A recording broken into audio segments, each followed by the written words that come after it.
Hello, everybody. Welcome to Samaritan's Purse International Health Forum. We're delighted to have you all join us wherever you happen to be.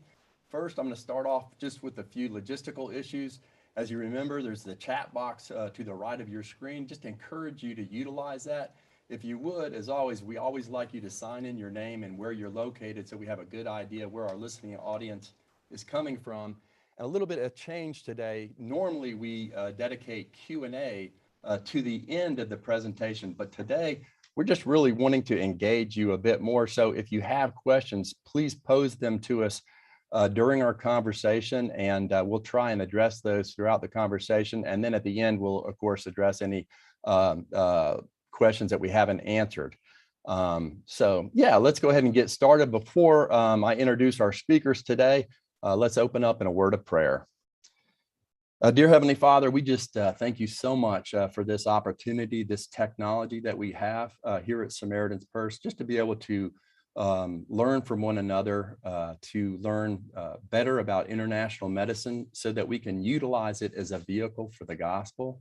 We thank you that we have the Chittisters here with us today, and we just pray that you bless them and just bless our conversation with our audience.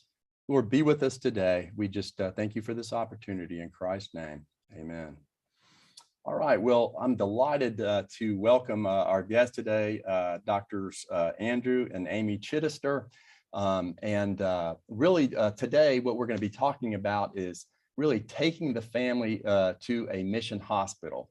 And if you haven't done that before, we really just want to encourage you through this presentation to really prayerfully consider that. Andrew and Amy Chittister, they are physicians here locally in the Boone area. Andrew happens to work as an emergency room physician locally, and Amy is a part-time medicine physician. In fact, Amy has just come on board. She works at our Samaritan's Purse Family Medicine Clinic, so we're delighted to have her working with us. The Chittisters happen to have two children, Harper, who's age 10, and Zeke is age 8. And they happen to be in a collaborative Christian school locally. My wife actually works there. And they're also homeschooled a couple of days a week. So Amy has her hands full providing that service to her children, teaching them. With that, we're going to go ahead and move forward with our presentation. Again, we're just so delighted to have you, Andrew and Amy, with us today, and really just look forward to conversing with you just about taking your family on the mission field. So welcome to the show today. Thank you. Thank you very much. Thank you. If y'all want to go ahead and get started. Sure. So we have a few slides, just sort of going through our trip this summer and what led up to our trip this summer. We were actually spent the summer in Kapsawar, which is in Kenya, at a mission hospital there. Took the whole family, and it worked out to do this summer because our children were out of school. So it was a very nice time to go. They weren't missing school for that.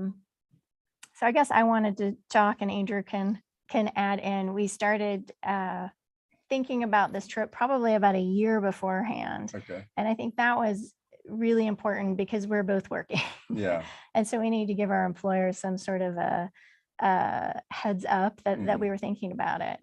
And so I think that's probably about when the conversation started. And Okay. It was probably, I would say, a year. And it was through I've had the privilege to work with some of the DART teams with Samaritan's Purse. Right. And those are amazing experiences, but it's always me by myself. Yeah. And that's, if I could just interject just a second, that's years ago. I think I shared with you back in 2002, I happened to take my family for the first time to Tenwick, which is right down the road from Kapsawar. And that was one of the blessings from this experience is, that it's not just you, that you can take your whole family and engage and just make memories with your family. So anyway, I'm glad you were able to do that. And anyway, I'll let you keep going. But I mean, it's just sort of what started, the thought process. I think having these amazing experiences, but it's just, by myself. Yeah. And you've heard people say that if you see a sunset, it's much better if you share it with somebody else. So Absolutely. I started thinking, how can we involve the whole family? Yeah. And that's what sort of led to the sort of the I guess was the impetus Right. behind Yeah. us looking into it. And it was about a year beforehand, and I think I just came to Amy and I said, I think we should go on a trip, take the whole family. So. And Andrew, just and looking back, like I said, with our trip in 2002, it had unbelievable impact just on our family. My son is now, he's a physician, and he's in his residency.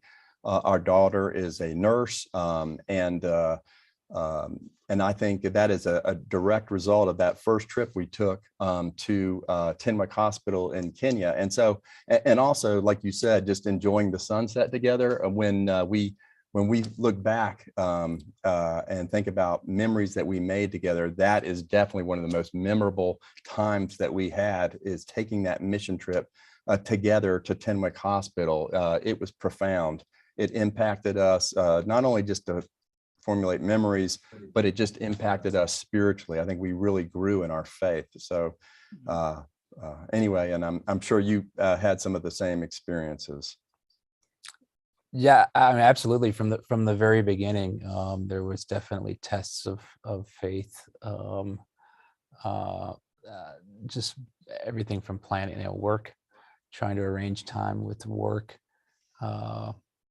I once we prayed about it and decided that it was something we were going to do, there were definitely some challenges. My workplace didn't really want to let me go, and I had to basically just threaten to not renew my contract. But they came around and decided.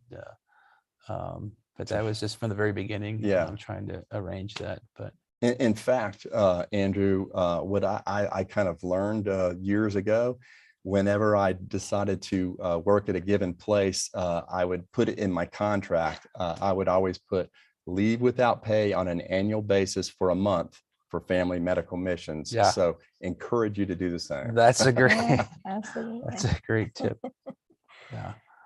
I actually grew up, my father is also a family medicine physician, and I spent 2 different summers doing similar things. He took the whole family. We actually went to mission hospitals in Ecuador and South America. Awesome. And similarly really impacted our entire family. It definitely had an impact on my life, my siblings' lives, and that's just continued on. So I would say very similar situation, how impactful that is at young ages. You would be surprised. Yeah, that's awesome. And I think, letting the kids, we sort of involved the kids in this process. I remember distinctly, we weren't originally going to Capswar. I don't know if you, we built this trip around Papua New Guinea. Right, you told me that. And that's another story about but 6 weeks before the trip to Papua New Guinea, we got a call from the lady that was helping us organize it.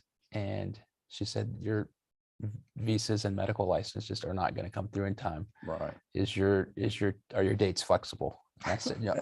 And that's a key word, Andrew. That is one of the most important aspects of medical missions, family medical missions, is be flexible. Because plans change. And a lot of things are just out of our control. So you just have to just submit to the Lord. Well, I said no, and I said no. The dates aren't flexible. I basically had to threaten to quit my job to get the time off. But we prayed about it, and we involved the kids in that decision. We let them know, hey, look, we may not be going to Papua New Guinea, but we're going to pray about it, and God's going to lead us somewhere else. Right. And so 2 or 3 days later, we were headed to Capswar. So well, good for you. I'm glad you were flexible and willing to do that. But we appreciate it. It was an amazing opportunity just to allow the kids to see, the hand of the Lord, guiding our paths, and sort of a U-turn that then turned out to be an amazing opportunity. Awesome. All right. Well, let's see some of your experiences. And I would just also say in that vein, we would not have been able to go without so many friends' help. We had so many friends that helped us. Like we said, coworkers, our church was praying for us, and our family was very involved from the beginning. And so sometimes I feel like in medicine, we're not very good at asking for help. We like to do everything ourselves. And I think I would encourage everyone to ask for help, be willing to say, this is going to have to involve more people than just me for this to work out. And it did. And there's just so many people to thank along the way. Right. That's awesome. Yeah. And it was a blessing for them as well. They were very excited to help us and to be a part of that trip, honestly, through their help. Yeah. And that was just beautiful. Yeah, no, I think that's really important, Amy, is when you do start to plan a trip, engage your family, engage your friends, your church. I think a lot of people have the misconception, especially, with regard to finance, that, doctors have this. But, even for physicians, there's just a lot of expenses in life, and these trips are extremely costly. And so engage your church to provide financial support, engage them to provide prayerful support, and just whatever resources they can help you. A lot of times they like you to, they like to maybe make some specific items for you to take, or provide absolutely. medical equipment for you to take. So I agree. Absolutely engage the people around you to help you on your trip. Good. And then just especially in this day and age of COVID, and the pandemic, we really had to look very carefully. What do we need to do before we go? And there's so many resources out there. And honestly, the best one for us was World Medical Mission. They really helped us plan this trip from the get-go. And yeah, exactly.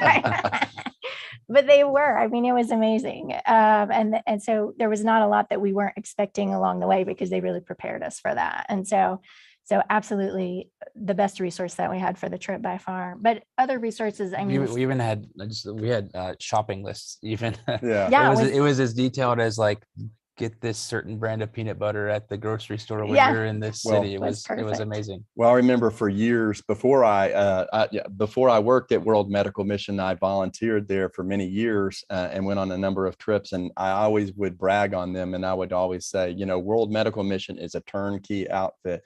You just tell them where you want to go and when, and they take care of all the details. So I concur with your assessment. Yeah, absolutely. That was our experience. So the State Department was helpful. There's all kinds of travel clinics. Yellow fever vaccines can be difficult to find in this day and age, so you have to look a little harder for those sorts of things. But there's a lot of resources out there. And honestly, the other thing that was very helpful to us was talking to missionaries that were already there in Kapsawar. My friend Kim, who we didn't know at the time, was so helpful. She would say, yeah, bring this, don't bring this. This is something that you will use. This is something that you won't use, and you don't need to use up space in your suitcase for that. So those were really helpful resources to us as we were getting ready to go. And then getting back into the country is always another thing, getting tested. And so it took us a little more organization. Hopefully there will be less of that needed in the coming years, but we'll see what happens. Okay. Amy, you mentioned Kim. Who is, if I could ask, who is Kim? Yeah, so Kim is an obstetrician, OBGYN, who's working in Kapsawar, and she's one of the post-residency graduates who's working there full-time. And I worked very closely with her, and they lived not quite next door, almost next door to us while we were there. Yeah. So she was fantastic. That's great. And the reason why I know her, and and I just asked mainly on behalf of our audience, just because you mentioned resources, and that's one of the awesome things about serving at these mission hospitals, is that you establish friendships, which I'm sure you'll talk about, but you establish really lifelong friendships, and they are an amazing resource to you. They live there, they know what you need, what you don't need, and they can make all kinds of recommendations to you. But also, like I said, you establish a lifelong friendship with some of these people, and it really compels you to want to go back as well. So, absolutely. Yeah. So, absolutely. Yeah. Thank you. So I just put a slide. We were in Kenya. Obviously, you can go wherever you want, but Kenya was where we ended up this summer. So we ended up at a very small, Yeah. small mission hospital in Kapsawar up in the mountains in Kenya. Yeah. And just to add to that, Amy, you mentioned World Medical Mission. We have partnerships with over 50 mission hospitals around the world. And sometimes you can say where you want to go. As Andrew, as you pointed out, your plans for Papua New Guinea kind of fell by the wayside, but we do try to, at World Medical Mission, we do try to involve you in decision making as to where perhaps you want to go. And we try to match your subspecialties with the need on the ground there. And if you didn't get to go to Papua New Guinea this time, maybe next time. Sometimes you make those decisions yourself, and sometimes the Lord directs those decisions. That's So, right. Amen. yeah, we were meant to be in Africa this summer. Yeah, that's great. Yeah. Yeah, it was very good. Yeah.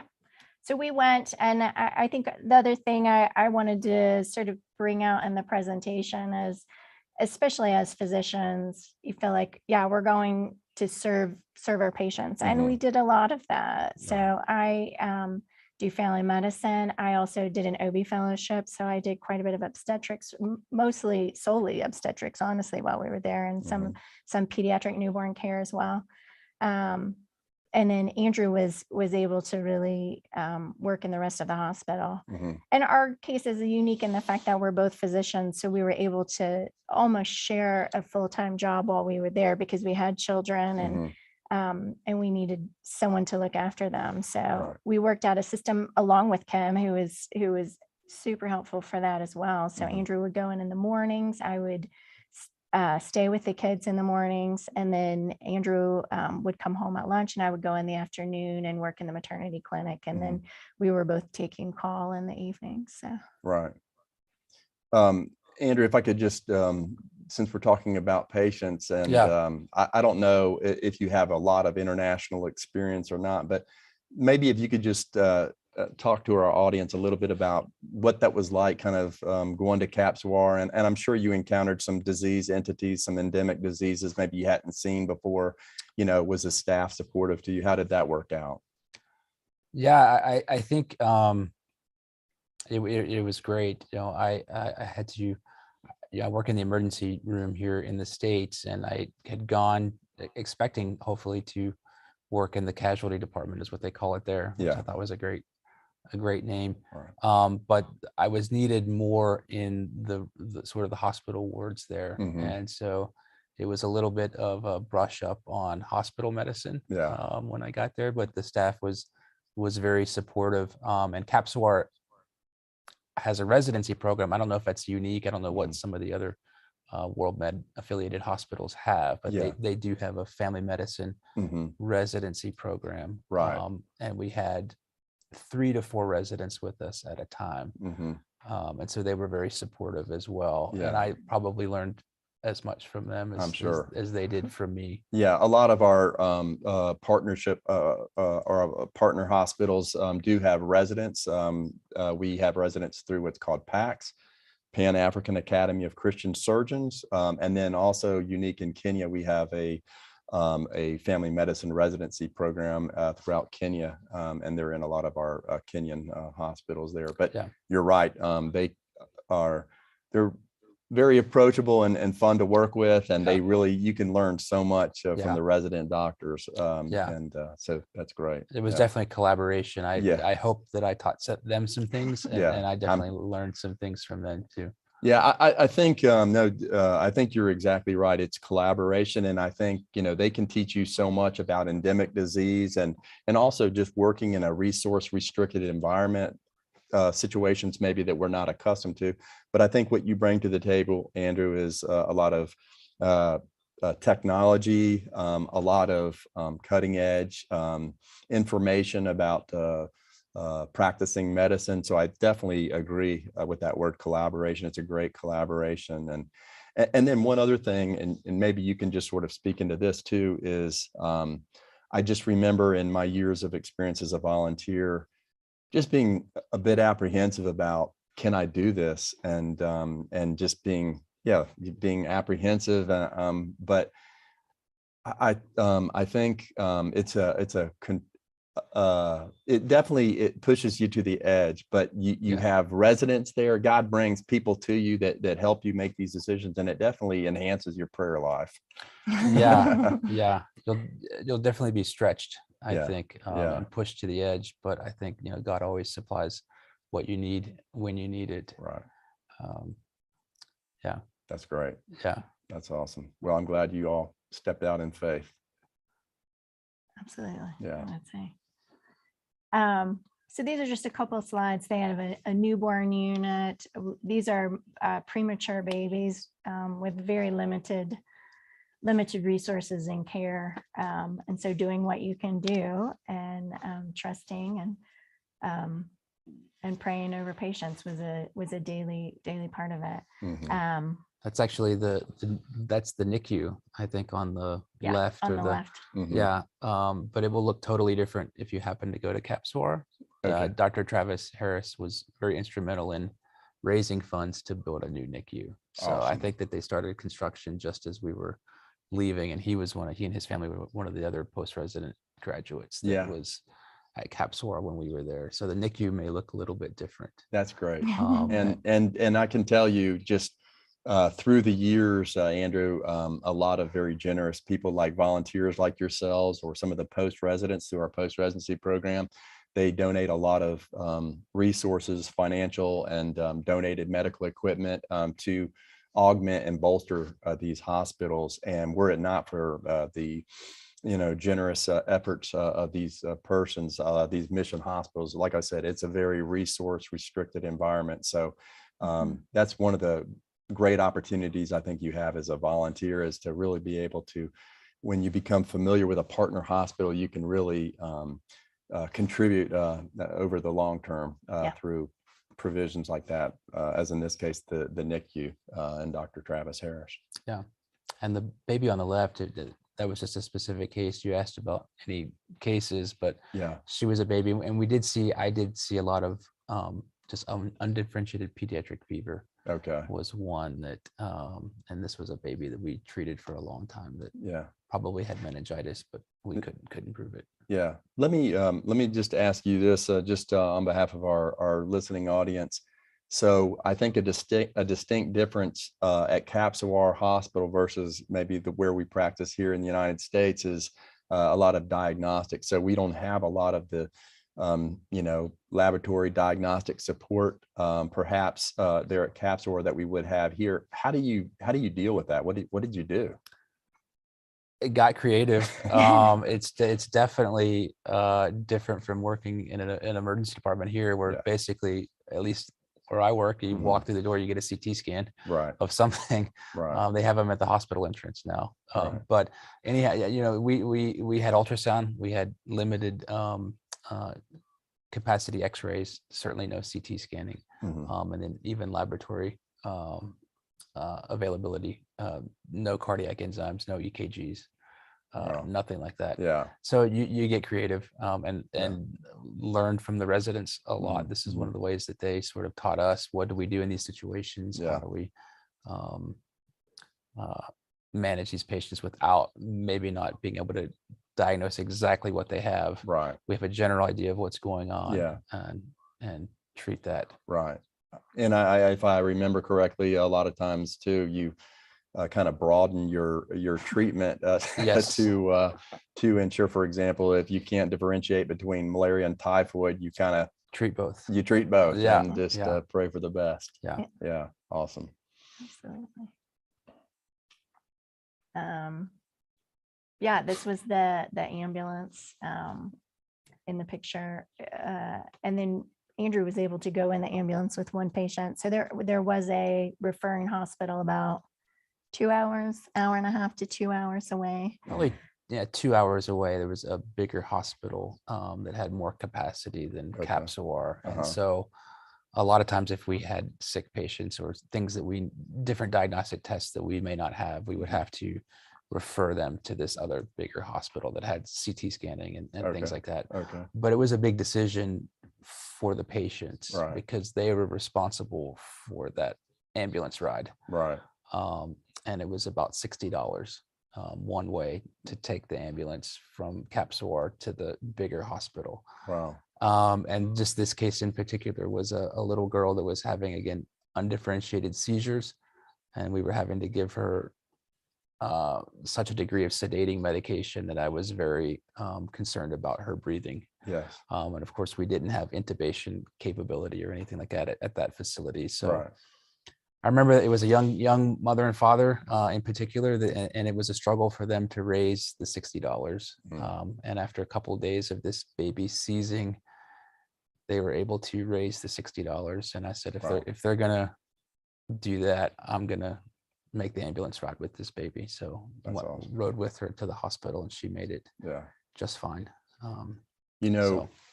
Just as you mentioned that $60, Andrew, here in the United States, we take healthcare for granted, exponentially.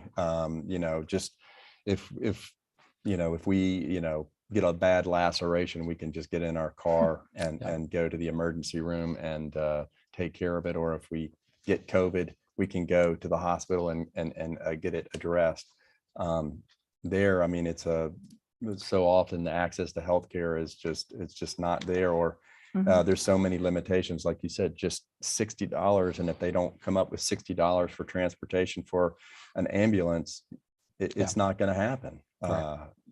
Can you just speak into that just a little bit? There's so much to go into in that, but we're very fortunate in this country. And I think sometimes it takes leaving this country and going to other places before you can realize how fortunate we are. Yeah. Me personally, I struggled with, and I'm sure have had the same struggles, is that I wanted to write the check and just give it to you. Here's $60, take this baby, but you can't. You really have to restrain yourself. Yeah. As far as that goes, the needs are limitless. Right. Yeah. Right. Yeah. So awesome. Well, thanks for sharing that. I guess when I was thinking, when we were talking about the presentation, about who else we're serving. So like I said, we typically think about the patients in the hospital, the patients we're seeing in the clinic, but I do feel like medical missions, you're serving so many other categories of people. So you're with hospital employees the whole time. So the Kenyan employees that were working there, the picture is one of the residents who was fantastic. We got to know him well. We got to know several of the residents very well, and become friends with them.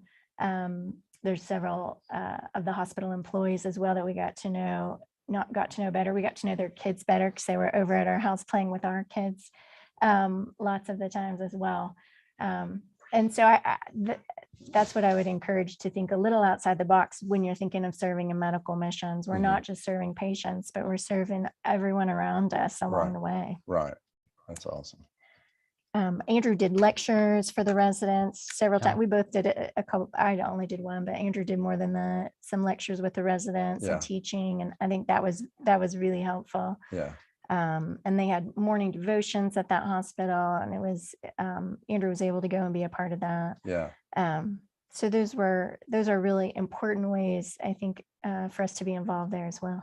Yeah. And I think when Amy, when you go all the way across the pond, if you will, to Kenya, and I think it's just really impactful.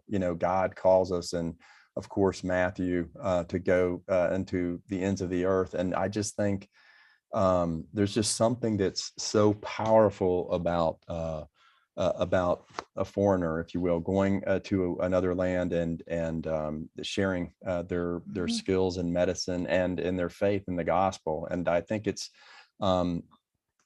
maybe even more impactful than a local, sharing. It takes all of us working together, but I think you sharing your faith and they hear firsthand from you. It just has such a profound impact on them. And anyway, so you're right. And I think when you go on the mission field, not only do you have to be prepared to serve medically, but you always need to be prepared to defend your faith and share your faith. So I'm glad you got to do that. Yeah. That is Dr. Constant Chernbos, by the way, the guy waving. He is a rock at that facility. I hope that he Is he a resident? He's or? one of the residents, Okay. but he really wants to stay. So Oh, that's great. put a plug in for him. He was amazing, but he helped us quite a bit this summer. Yeah.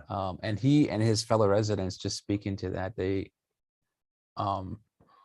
didn't realize we were volunteers until we were almost ready to leave. Okay. That we were getting paid. Oh, okay. And that just blew their mind. Yeah. That people would volunteer to come. Yeah. I think you're them right. and I work think with that them. that speaks volumes to them. It's like, wow, what is so motivating that they would donate their time and monies to come help us. So I think that's part of the power of medical missions. Absolutely. That's great. Also in the category of people that we were serving this summer, I would say definitely, I remember when we first got there, when we met Travis and Kim and Karen was the dentist there, several missionary families that were working. We said, we're not here, we can't save Kenya in the 3 months that we're going to be here, but we do want to help make your lives a little easier as well. And that was one of our goals of the trip, was to really serve the missionaries that were already there working. Yeah. And especially in COVID, with the pandemic, there's not a lot of volunteers going, and people who are there full time are really getting stretched and really working without breaks very often. Amy, yeah, I mean, I couldn't agree with you more. I can just tell you, like in all of our partner hospitals, volunteerism has diminished tremendously from the onset of the pandemic, and they're in dire need of more medical volunteers. And so that's part of this present, the impetus behind this presentation today is we really just are reaching out to our listening audience, and really we're asking if you would prayerfully consider going back on the mission field. Our hospitals desperately need your help, and it's such an amazing opportunity, as you all have shared, to establish lifelong memories with your family in the process. So I couldn't agree with you more. So we lived, and this may not be true at all mission hospitals. Ours, there was sort of a compound where the missionaries were living, and also the hospital employees. A lot of them were living within this compound as well. And we live here in Boone. We live on the side of a mountain. We don't live really in a neighborhood. There's not a lot of kids around for our kids to play with. So this summer was a magical experience for them to live in a neighborhood, to have people to play with right next door. They could run outside and be with their friends immediately.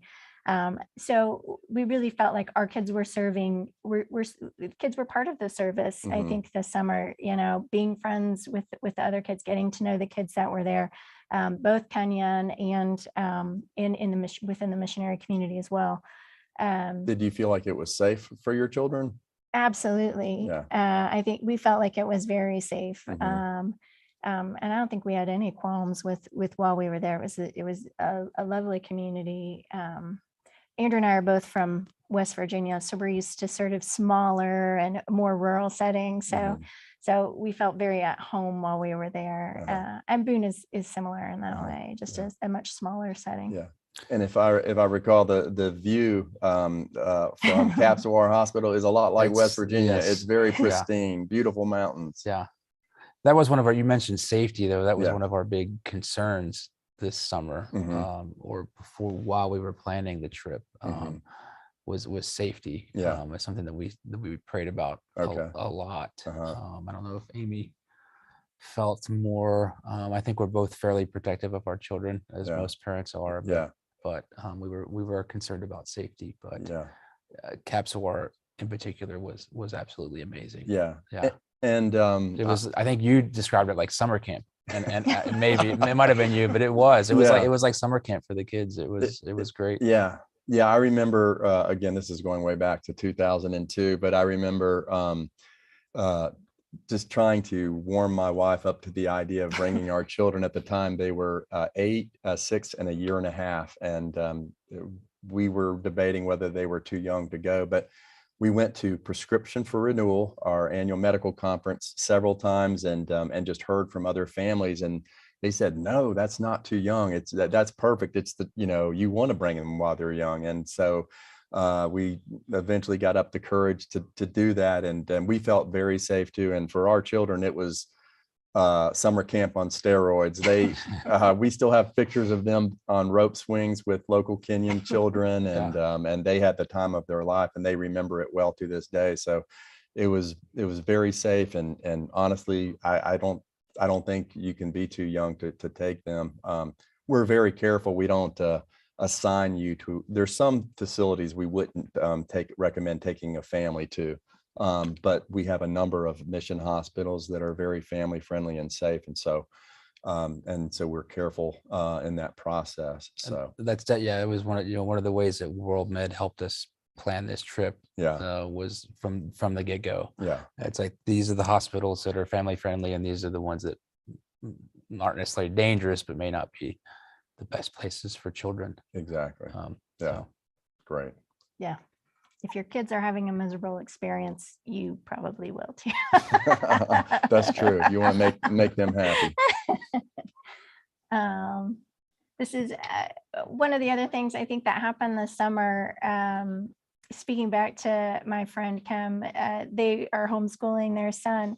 And so Andrew was at the hospital every morning. I was at home with our children every morning. And Kim was having to get up super early and try to homeschool Dominic within a 1 to 2 hour time period. So I said, you know what? I actually homeschool at home.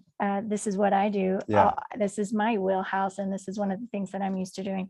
So Dominic would come over and we would do some homeschool at our house. And I would say that just to say, we're physicians, we know a lot about medicine, but everybody brings different gifts to the table outside of medicine as well. And I think that can be very helpful in a rural setting and in a sort of a communal setting where you can bring other stuff besides that. Homeschooling was so helpful for Kim, and I think it made a big impact. Probably more impact was me having Dominic at the house in the morning for homeschool than going over and doing primary C-sections in the afternoons. So it was good.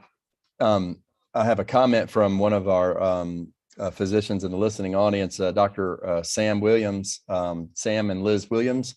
They were at Tenwick Hospital in 2002 when we went, and they've been to on many mission hospitals. And Sam comments, he says, CAPSWAR was one of Liz and my favorite assignments. Part was due to the intermingling of expat and national housing, especially good for the children and all relationship with the Kenyans. And Sam, I couldn't agree with you more. That was what was one of the greatest blessings, is it really taught us as a family to really reach out to different cultures, and that you learn so much, and it just enriches your life to have that diversity of friendship. The nationals, we became friends with so many nationals, and I'm sure it was a good experience for you too. So yeah, absolutely. You can see it on one of the pictures there on the left, but our kids were just constantly had friends to play with, and the national children as well, and it was just an amazing time for them. That's awesome. Absolutely. Harper probably speaks more Kiswahili than anyone else in the family. Wow. She really worked on it this summer. And even after coming home, she loves looking up phrases. And when she says prayers at night, she'll start it in Kiswahili and end it in Kiswahili. And so it's been so impactful for them just to be involved. And they still are in contact with many of those Kenyan children that they met over there, several missionary children. And that's just, it's a life-changing. Wow. I think I know Hakuna Matata, and that's about the extent of my Kiswahili. No, I didn't learn any, so good for her. That's awesome. So, yeah. And the other thing that we were able to do while we were there was a children's home that we were able to visit several times. And that was a great way to get the kids involved as well. And that was something that was important for our kids to be involved in the surrounding community. And so our children were able to go to this children's home. That's Harper. She was reading a story one of the days that we were there, and we were able to connect with them and come up with even some financial ways that we could help from this end of the world. And so that made a big impact on them as well. Yeah. Wow. I'm sure just for your kids to be able to see the way these children live in this Absolutely. orphanage was probably pretty impactful on your kids. Yeah. Oh, for sure. Yeah. For sure. We did go to several local establishments. Okay. This was one of our favorite places, was the Chips and Smokies. And so we had a lot of sausage and French fries this Oh, summer. wow. And And if you've been to Kenya, yeah, the Stonies. I was gonna say there's ginger- world famous Yeah. Stony. If Yeah. you've ever Can't been to beat it. Kenya, that's a the best. famous local soda. Yeah, Yeah. of course. Yeah. Yeah. Awesome. So again, impactful. I think Andrew actually still occasionally hears from the owner of the Yeah. restaurant where we would go occasionally. So Oh, okay. it was I fun. still communicate with him. It was Looks like fun. the West brought some of our bad habits, including the diet. Absolutely. Yeah. And then we were able to go to church a few times while we were there as well, and such a blessing to really see a different way that other cultures are worshiping and to be a part of that. I think that is so impactful, spiritually and culturally for our children as well, to see some of the other ways that people are living out their faith. Yeah. Yeah, we go to a great church here in Boone. Yeah. But it was amazing for our kids to see how other people worship God, because the church service in Capsar was a lot different than it was here in Boone. Yeah, they're very gifted musically. Yes. It's amazing rhythm that the Kenyans have. But that is funny. You mentioned that. That was one of the most memorable. One of the most greatest memories that we had as a family, as well as just worshiping in a different culture, a different language. It's just it's amazing. It just made me think about heaven, and someday we'll all be together. I think understanding different languages and the worship, praising God together, and like you said, in a different language, in Kiswahili or the local dialect, is so profound, and you just feel the presence of the Holy Spirit, and you just feel that communion. You're with different people, and yet you're so unified just through the blood of Christ. It's an incredible experience. Yeah, absolutely. And I guess when I was thinking about talking today, the other people that we're serving are our family, and we've already touched on it a little bit, but we really wanted to go to Capsawar because it was family friendly, and we wanted our kids to be able to be involved. So we wanted to serve our kids, find a place where they would feel comfortable, but also a place where they felt comfortable serving, and where they could live out their faith as well. Right. And I think that can be really important. Harper actually turned 10 while we were in Capsawar, so we were able to have a small little birthday party for her there. Our kids loved the wildlife that was around, especially the chameleons. Chameleons. That's it. The Sorry. chameleons are all Chameleons. over, yeah. Oh my goodness. We could go on and on about the chameleon stories. But Right. Yeah. And I know you told me that you had the opportunity at the end to go on safari, which I don't know if you had planned to talk about that or not, but Kenya is still, it's one of the country that you still see a lot of wildlife even outside of the parks. And so beautiful. It was the safari was absolutely amazing. I mean, Yeah. it was, I grew up in the 80s watching PBS nature programs, and this was the David Attenborough things, and it was just to see that was amazing. Yeah. It is amazing just to see God's creation, and wow, zebras and giraffes and lions and so forth. Amazing. So I'm glad you got to do that at the end. This is just our kids getting involved. There was a big soccer field. Zeke had never played soccer before, but he really jumped in and became very involved. And since our kids aren't listening, I felt like we could talk about them a little bit, but we really found our daughter is very outgoing here, and she was she was much shyer while we were there. It was a big surprise to us. And Zeke tends to be the one that's a little more introverted. Will stay a little closer, and he was out and about every day and playing soccer. And I think in serving your family, recognizing where your kids are, and I think it was helpful for us to sort of try to create some opportunities for them. So we really were seeking out some friendships for Harper while we were there, and she did. She ended up having just a fantastic time, and getting to know a lot of the girls on the compound there. Right. Just one additional comment. Yeah, Sam just says, obviously, such an environment can supercharge the homeschooling experience for the kids. Absolutely, Yeah. for sure. Yeah, I'm sure you have a lot to talk about even now, just reflecting back on your experience while you're teaching them, in homeschool. Yeah, no, it Yeah. was great. Yeah. It was really good. That's awesome. And I guess the last few slides, I don't have a whole lot more slides, but the last few slides was, you go into, I feel like you're giving when you go into the mission field. Here's what I can give. Here's what I can give. But scripture is pretty obvious that if you give, you're going to get it right back. And we just really felt like we were given to while we were there as well. Yeah. We had a house helper who was maybe my favorite person in Kenya while I was there, and Carolyn would come 5 days a week, and I think I did laundry maybe once. Carolyn did the rest of it. She was amazing, but she would cook for us, and she wouldn't just cook, but she would teach us how to make some of the local dishes, and that was really important for the kids.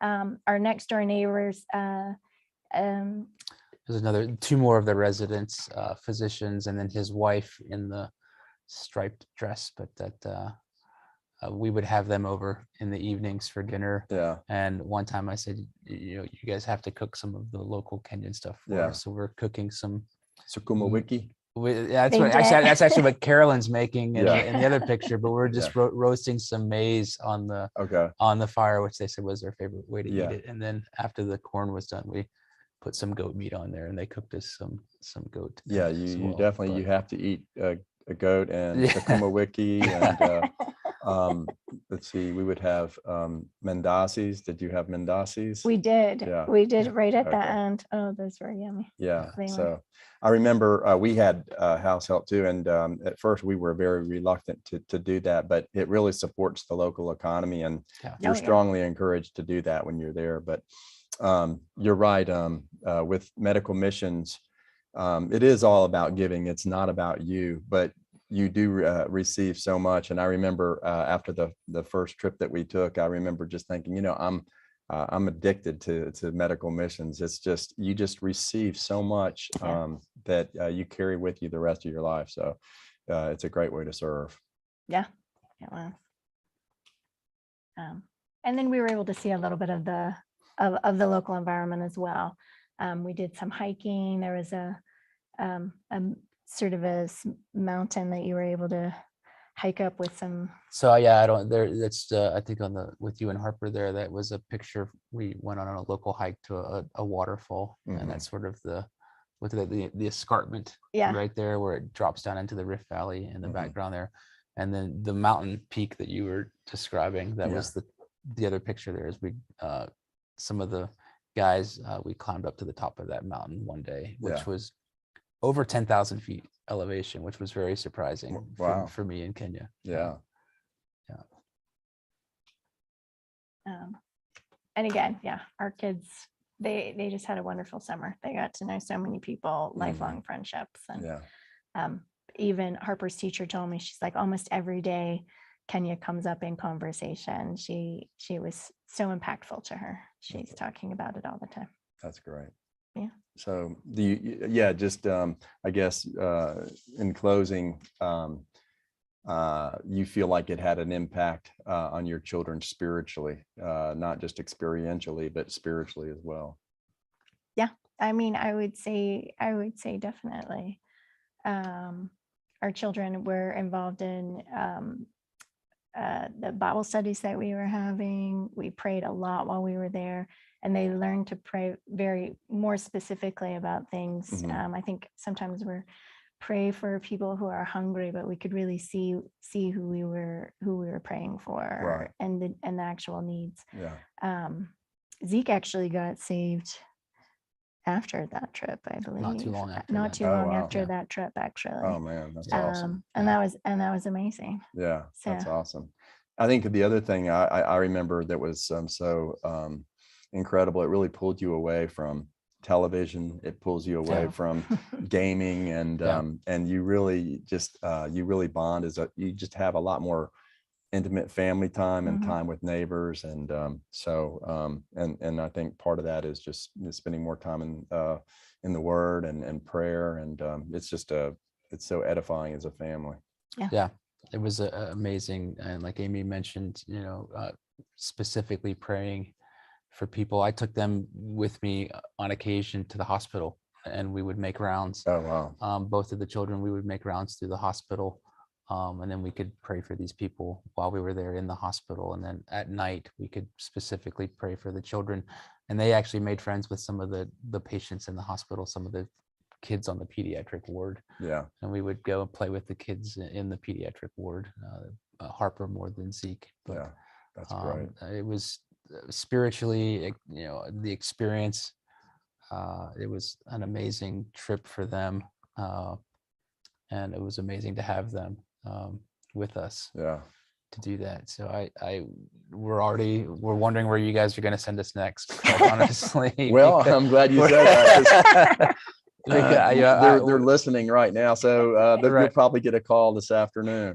we would have no hesitation to do it again, or Yeah. or to take our kids. And it was, most certainly a life-changing experience.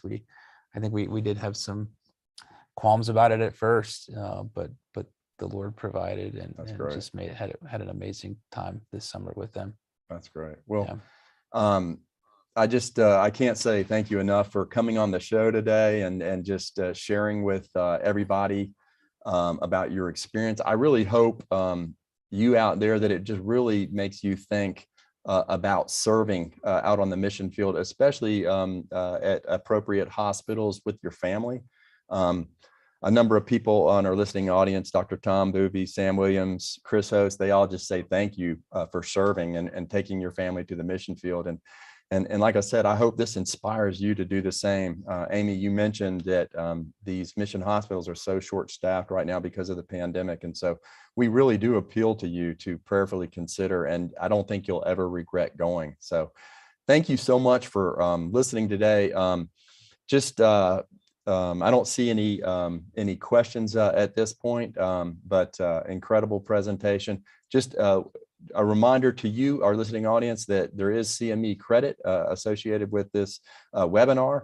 The form and the instructions are going to be in your email that we will be sending shortly after this recording.